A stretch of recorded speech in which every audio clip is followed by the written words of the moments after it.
Welcome one, welcome all, and welcome to a Doctor Who Top 10. With a show as old and popular as Doctor Who, it was only a matter of time before some big name actors jumped on board. But vice versa, it's always been a great platform for up and coming actors to springboard their names into the mainstream and attract more eyes on. In this UTG Top 10 video, I'm going to talk about some of the most famous actors and actresses in the world who have at one time or another taken the plunge into the Whoniverse. I'm going to mainly focus on guest stars for this one though, because obviously there are plenty of main characters such as the Doctor and multiple companions who've went on to achieve great success outside of Doctor Who. But with all that being said, let's jump into my personal top 10 most famous Doctor Who guest stars. But firstly, I am not including James Corden on this list because he is an utter cunt, and if you want to know why, check out our honest review of Lesbian Vampire Killers. Anyway, let's kick off with number 10. The name's Dalton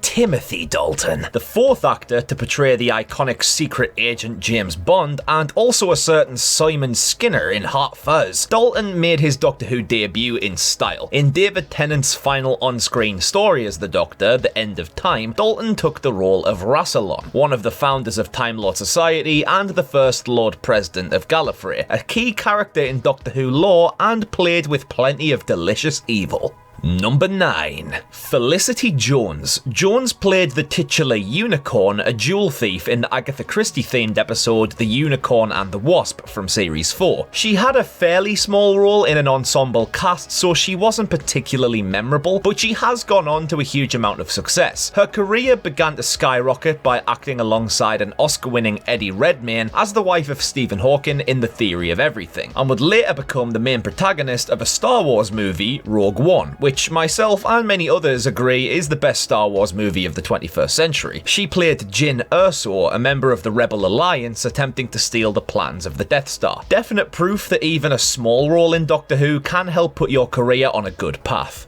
Number 8. Daniel Kaluuya. Kaluuya has been on a tear over the last few years, rising to stardom in Jordan Peele's Oscar-nominated masterpiece, Get Out, where he too received an Oscar nomination for his performance as Chris. He received yet another Oscar nod for his performance in Judas and the Black Messiah, and has also appeared in the Marvel Cinematic Universe in Black Panther. Kaluuya is slowly becoming a household name more and more every year, but in the world of Doctor Who, he had a pretty forgettable display in 2009's Planet of the Dead as Barclay, one of a bunch of people transported to an alien desert planet when a London double-decker bus drives through a wormhole. And who helps save the day? Lee Evans!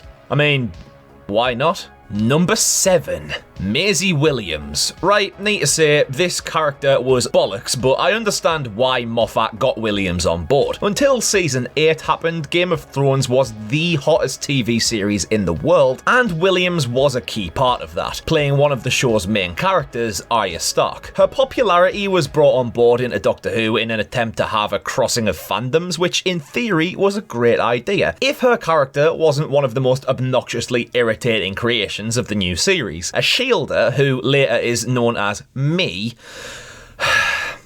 is an immortal child who is an utter bitch, but good job the New Mutants helped make up for it, didn't it, Maisie? Eh? Lol. Number 6. Gonna hit you with the combo of Simon Pegg and Nick Frost, the Edgar Wright double act, the Ant and Dec of the quirky cinema world, and I'm not even sure if that's a compliment. Pegg and Frost have been a tour de force over the years with Shaun of the Dead and Hot Fuzz, and a tour de farce with The World's End and Paul, but regardless of their hits and their misses, they're still a beloved team and have both dipped their toes in the time vortex. Pegg appeared all the way back in series 1 as the editor, a randomly albino geezer who was the owner of his pet, the mighty Jagerfest of the Holy Hadrojassic Max Rodenfor.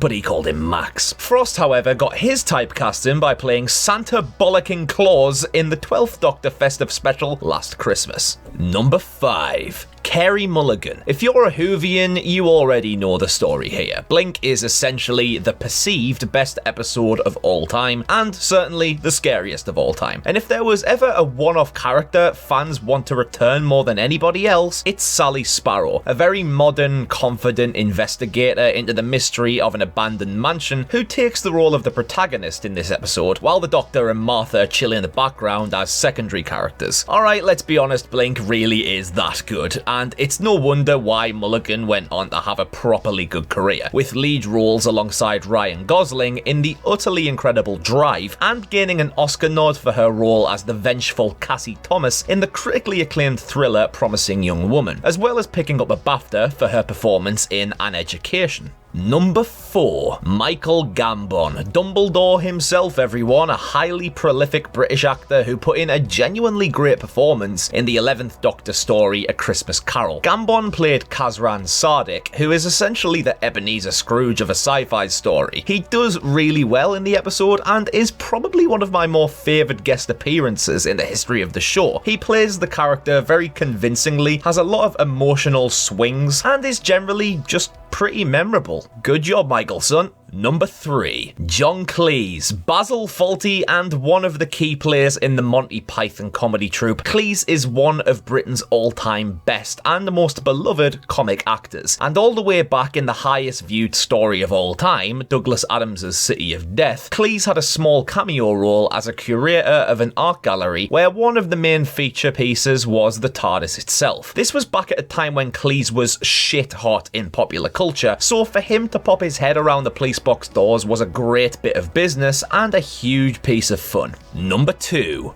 Andrew Garfield. Ignoring the fact that Garfield is literally fucking Spider-Man, Garfield has gone from strength to strength over the years. His performance as war hero Desmond Doss in Mel Gibson's masterpiece Hacksaw Ridge earned him an Oscar nomination, and he had a great supporting role in the incredible Facebook origin biopic The Social Network, alongside Jesse Eisenberg and Justin Timberlake. But Whovians will fondly remember Garfield in his breakthrough role as the beloved Frank, a New Yorkian helper to the Doctor's attempts to thwart the cult of Scaro's plans of converting the Daleks into humanoids in Daleks in Manhattan and Evolution of the Daleks from Series 3. Even back then, and in a relatively small role, Garfield's acting here showed a lot of promise and potential, and it's no wonder why he was picked up for a crack of the whip in the big time. And now, moving on to my number 1. Kylie Minogue. Now, let's quickly clear something up. I don't think Kylie is the most successful person on this list in terms of the acting world, and also her character and performance aren't the best on this list either. But I absolutely have to give her credit because the combination of her guest appearance and her profile, the skyrocketing popularity of David Tennant, and the vibes of the Christmas Day special led Voyage of the Damned to being the most viewed episode of Doctor Who of the 21st century and one of the most viewed of all time. 13.31 million viewers in 2007. That's the highest viewing figures since the John Cleese story, City of Death, and that was in 1979. Minogue plays Astrid Peth, Astrid being an anagram of TARDIS, by the way, and she's a waitress on board a spaceship replica of the Titanic, which is hit by a meteor storm and soars on course to crashing into the Earth. She does have a memorable outing here, with some funny lines and good scenes alongside Tennant, with some genuinely emotional moments. I just can't get her out of my head, and that's why Kylie does the locomotion all the way to the number 1 spot. But what do you lot reckon? Do you agree with my list? Are there other people you'd suggest? Am I a fucking idiot? Tell me what you think, and until next time, Ghoul Gang, I'm Connor from Unleash the Ghouls, and allons-y!